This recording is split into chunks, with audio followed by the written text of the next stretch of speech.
This is Lego Dio, and he's responsible for one of the saddest deaths in the JoJo series. So today, I'll recreate this scene by building both Kakyoin and the world in Lego. And make sure you stick around to the end, because I'll be fully animating this scene using stop motion animation. So now, for Kakyoin.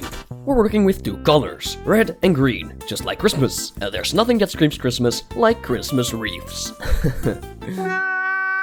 So let's start by building Kakyoin's iconic hair, using a snot technique to attach his weird hairlock to his face. Now, because I don't have a lot of green pieces, Kakyoin will be built a bit differently than Dio and JoJo. Instead of using these disc pieces for his shoulders, I use a snot brick to connect to the rest of his torso, which will be built by using some curved slopes which I'll connect using some clip pieces. Next up, I'm going to build the legs, which, not gonna lie, are not my proudest work. Of course, both his arms and legs are posable, and with that, Kakyoin's finished.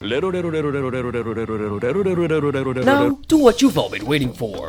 The world. Naturally, I will start with building his head. By rotating a 2x2 plate just a little bit, I'm able to recreate the world's angular face. I also tried a bunch of different techniques to create a sloped head, and eventually, this is what I came up with. So let's move on to building the torso. I start off with a pretty basic design for his torso, and I use ball joints so I may connect his arms later on. Unfortunately, Lego doesn't make their heart-shaped pieces in green, so I'll settle for the next best thing. Finally, I'll give him some scuba diving gear, and I'll move on to building his arms. His arms are a bit more interesting, seeing as the world is absolutely jacked. Because of that, I will make his arms 2 studs wide, and connect them to his torso using a Technic bit. I will use ball joints to make his arms posable, and I will give his hand fingers using these bar holders with the clips. For his legs, I try to recreate these weird bulbs on his hips, and finally onto his feet. So now, I have to recreate the scene. I could just stick some transparent pieces up his butt and call it a day, but that's lame. So instead, I'm going to use stop motion animation to fully recreate the scene in Lego.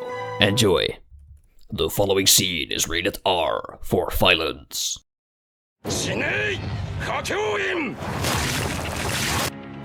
お前は自分が死んだことにさえ気づいていない。何が起こったのかもわかるはずがない。If we get 1,000 likes on this video, I will build Star Platinum, so Jotaro can avenge his friend. So leave a like, and if you're wondering how to build Jotaro, you can watch that video here.